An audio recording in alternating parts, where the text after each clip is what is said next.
Summary: How to Attract Money, Dr. Joseph Murphy.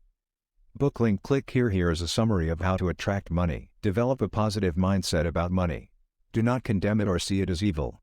Money is a symbol of abundance and a means to a better life. Know that you have a right to prosperity and abundance. Do not feel guilty about wanting money. Get rid of any negative beliefs that link money to evil or greed. Money itself is not the root of sin. The love of money to the exclusion of all else can lead to problems. But money itself is good. See money as a means to freedom, luxury, and fuller life. Appreciate the good in money. Do not feel that poverty is more virtuous. Poverty is a disease that should be eradicated. You deserve abundance. Take action to improve your financial situation. Do not remain in lack and scarcity. Work to develop skills, look for opportunities, and make more money. Maintain balance in life. Do not become obsessed only with making money. Focus on relationships, experiences, health, and personal growth as well.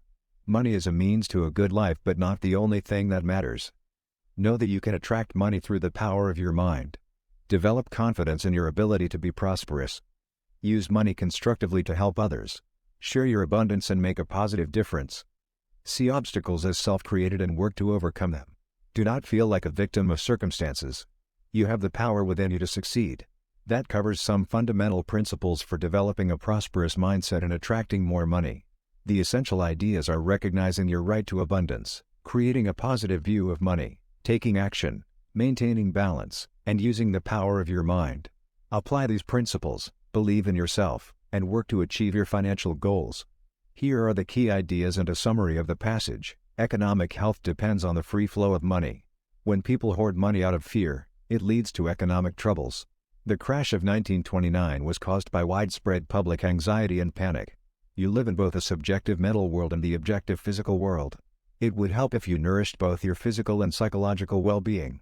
Knowing how to use your mental and spiritual power can lead to an abundance of all kinds. Someone who understands the spiritual laws of the mind knows they will always be provided for, no matter what happens in the economy or world.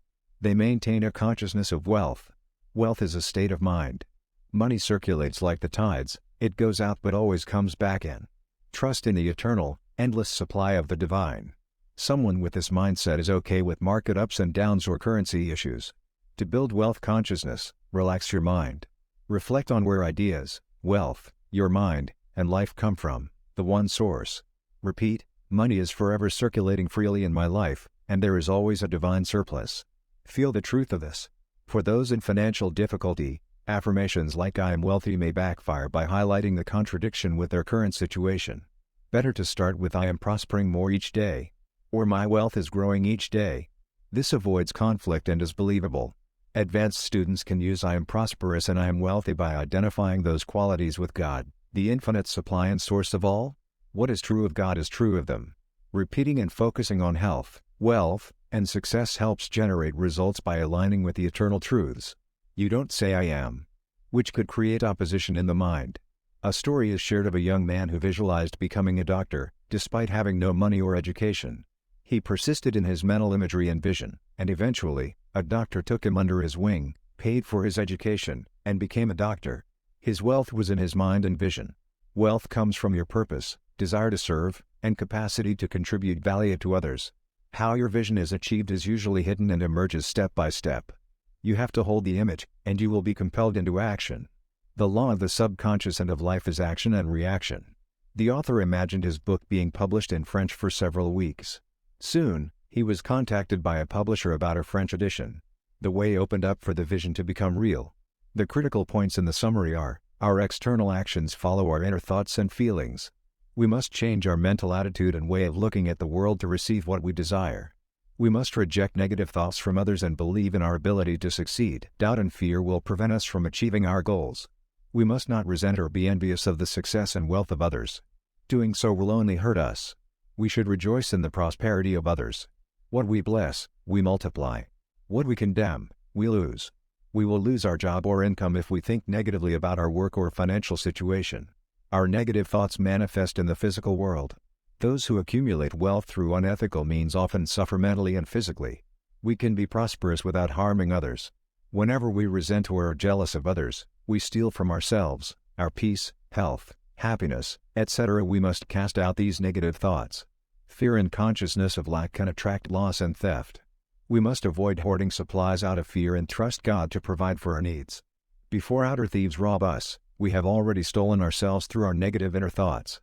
We must eliminate the inner thief, guilt, fear, accusation, etc. What we constantly accuse ourselves of on the inside, we will be charged with on the outside. We must pray for truth and harmony to prevail. In summary, our negative and fearful thoughts cause loss, lack, and misfortune. We must transform our thinking by cultivating faith, blessing others, and accepting our good.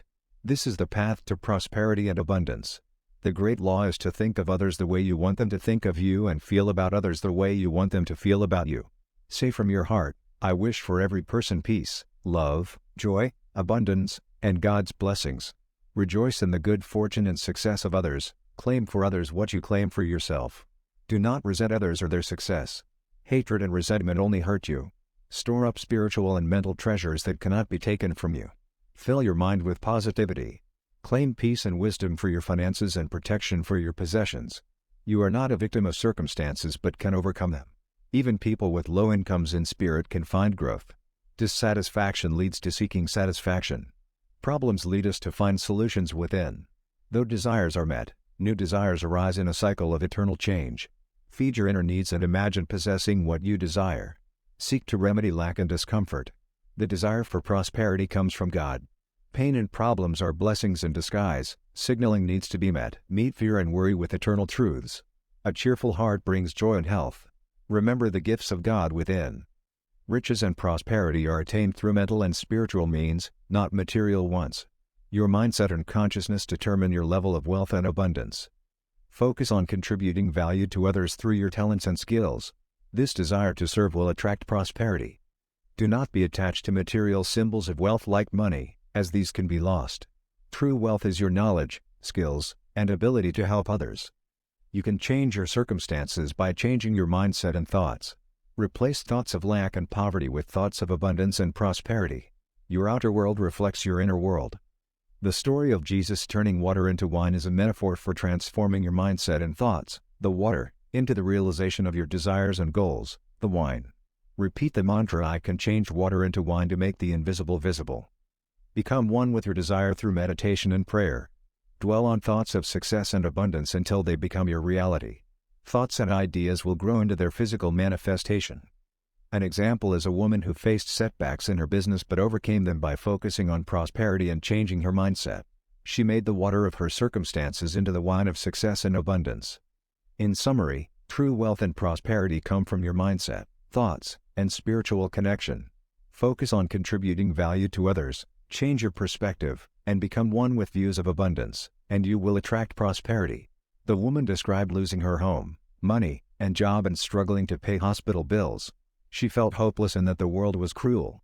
The author explained that she needed to resolve the conflict in her mind between her desires and negative thoughts. Our thoughts and beliefs create our reality, so she needed to change her habitual negative thinking. The story of Jesus turning water into wine at the wedding at Cana is used as an allegory. The different elements represent: Galilee equals your mind, Cana equals your desire, Jesus equals illumined reason, mother of Jesus equals your emotions and moods, disciples equals your inner powers and faculties, wine equals answered prayer or manifestation of your desires, water equals spiritual power, unconditioned consciousness, wine equals conditioned consciousness, or your beliefs and convictions manifesting. The servants who draw the water represent peace, confidence, and faith. According to your faith and imagination, your desires will be fulfilled. To change your reality, reject negative thoughts and focus on your desired outcome. Fill your mind with the ideals and convictions you wish to express. Once you achieve an inner certainty, you will see the outward manifestation. The conscious mind is the governor of the feast. It chooses which thoughts to accept and impress on the subconscious. What is subjectively impressive will be objectively expressed. In summary, to change your circumstances, resolve inner conflicts, reject lack and limitation, and fill your mind with faith in the positive outcome you desire. This will allow the water of spiritual power to be turned into the wine of your answered prayers and manifested ideals. Your good is attracted to you. Cherish and embrace spiritual principles. In Jesus' first miracle, prayer is depicted as a marriage feast, symbolizing the mind uniting with its desire. Love is fulfilling the law. Love is an emotional attachment, a sense of oneness with your good. You must be loyal to what you love. The author explains this to a beauty operator, who then uses constructive imagery in her prayers. She imagines the bank manager congratulating her, her mother expressing happiness for her, and the author pronouncing her man and wife. Though things get worse for weeks, she perseveres. She understands consciousness is the cause of all. It can become anything desired, like money, health, or companionship. Nothing is hidden, God is within, waiting for us to discover. Within a month, the beauty operator gets married. The author pronounces her man and wife, as she imagined. Her husband gives her $24,000 and a trip around the world. To develop and manifest material riches, say, God is the source of my supply. All my needs are met at every moment and point of space. Think of how nature provides for all life lavishly. You have always been provided for. Cutting off supply is caused by resentment, self-condemnation, criticism of self, and unworthiness. Affirm, God is the source of my supply. All my financial and other needs are met at every moment and point of space. There is always a divine surplus. Repeat with conviction to achieve a prosperity consciousness. When negative thoughts come, don't fight them. Repeat the affirmation. The negative thoughts will come less and less. You are reconditioning your mind to wealth consciousness. The man in the example did this. His business improved, new opportunities came, and he prospered. You must be loyal to your ideal and purpose in the prayer process. You must consistently believe that God will provide for you. Do not affirm your faith in God one moment and then deny it by worrying about meeting your needs the next. This inconsistent thinking could be more effective. You must have a clear vision and stay focused on your goal. Do not be distracted by obstacles or setbacks. Stay on course. Your thoughts and beliefs shape your reality. If you believe in lack and limitation, that will be your experience. If you believe in abundance, that will come to you. We are influenced by the beliefs and thoughts of those around us and our society. But we can reject negative beliefs and condition our minds with positive reviews. A young man transformed his life by using the power of his imagination. He imagined himself as a successful singer and then realized his dream. We have the ability within us to achieve what we can conceive. Ask yourself how you can better serve others. When the minister focused on helping his congregation better, money flowed in to support his church. Your body, face, gestures, and tone reveal your inner state outwardly. You can discipline yourself to portray confidence and joy even when you do not feel that way. Your outer demeanor will then help shift your inner state. Marry wealth by filling your mind with thoughts of abundance, prosperity, and faith in God's provision. What you conceive in your mind will be manifested in your life. The children of your mental marriage will be the experiences and circumstances of those beliefs. Repeat affirmations of abundance and prosperity until your subconscious mind accepts them as truth. Speak them with feeling and faith. This will condition your mindset to one of abundance. Identify your aims and goals. Mentally marry the vision of what you want to accomplish. This will ensure your success. That covers the main points from the summary on using your thoughts and beliefs to create prosperity. Please let me know if you would like me to explain anything in the summary in more detail. Have faith and confidence in the law of prosperity and success. Do not waver between belief and doubt. Your desires and emotions are like Adam and Eve. The idea is the father, the feeling is the mother. They must unite to manifest their aim. Let peace, or God, be the third element. Let divine wisdom guide you. Turn your problems over to the subjective knowledge within you. Know that it will provide the answer and relief. Man often starts with enthusiasm but fails to remain faithful to the divine principle within him. He gets distracted by external things. It would help if you remained authentic to your ideal. The subjective self will bring your requests to pass in its way. Release your requests with faith, like planting a seed. Then listen for the echo or inner response. Do not misuse these laws for selfish gain. Use them to help others. Actual power, security, and riches come from within, not without. You can enter any desired state through imagination. Feel the wealth and joy of possessing what you want, and it will manifest. A teacher imagined owning an expensive coat for months, then receiving it as a gift. Sustain the feeling of your wish being fulfilled. Walk in the light of it as done. Stay in the joyous mood of expectancy. What you see in the unseen, you will see in the seen.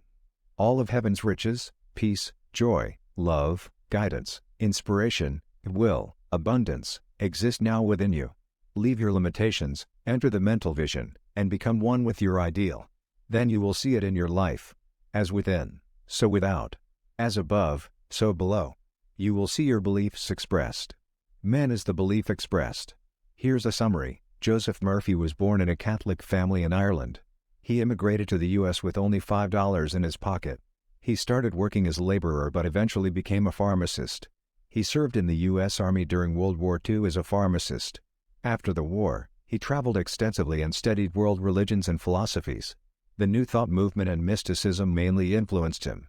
He founded the Church of Divine Science in Los Angeles to spread his message of optimism and positive thinking. The church increased and moved to larger venues. He started a radio show, recorded lectures, and wrote many books to reach more people. His books began as small pamphlets and grew into full-length books published by major publishers. He traveled frequently for lectures, including speaking at prisons. He emphasized the power of the subconscious mind and belief in God. His wife, Jean, handled the logistics of his travels and work. She described how he would write for hours in a trance-like state. He aimed to explain spiritual and philosophical ideas in a simple, accessible way through his books, lectures, radio shows, and audio recordings. Here's a summary. Dr. Joseph Murphy wrote many self-help books, cassettes, and CDs to help people solve problems and live better lives. His central message was that the solutions to one's problems lie within oneself, not in external circumstances. By changing your thinking and using the power of your subconscious mind, you can improve your life. His most famous book was The Power of the Unconscious Mind, published in 1963. It became an immediate bestseller and has sold millions of copies worldwide. His other popular books include Telepsychics, The Amazing Laws of Cosmic Mind, and Secrets of the I Ching. Dr. Murphy died in 1981. His wife, Dr. Jean Murphy, continued his work in philosophy. She said his message was, "You are the king, the ruler of your world, for you are one with God." Dr. Murphy wanted to teach people about the divine power within them and that they could achieve their salvation. He aimed to reach ordinary people and help them unlock their potential. In summary, Dr. Joseph Murphy was a practical mystic and self-help author who believed people have infinite power within them and that by harnessing the power of their subconscious mind, they can transform their lives for the better. His books and teachings have helped millions of people worldwide. Book link, click here.